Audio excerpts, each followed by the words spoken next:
So the next step would be cutting out your shapes.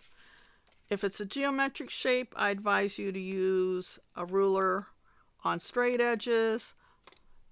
If you have a cutting tool on a compass, you could use that. Otherwise, use scissors for all the curved edges.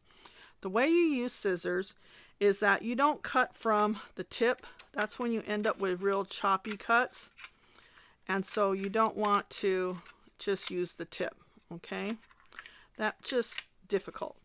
So you want to use it from the hinge. Make sure you have your thumb in the small hole, your fingers in the other hole. If they all fit, great. If not, one goes out here.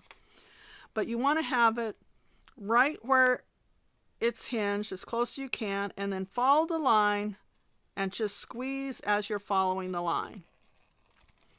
And instead of making your arm curve around to the paper, you use your other hand to change the direction of how you're holding it, so that way with your cutting hand you just open and squeeze and follow the line, and you let your opposite hand rotate the paper, because I've seen people try to move their arm around it, and that's so much more difficult. And so again, open it up, squeeze, and just follow the line. And that's how you properly use scissors. And I can always go back and make corrections. But there you go.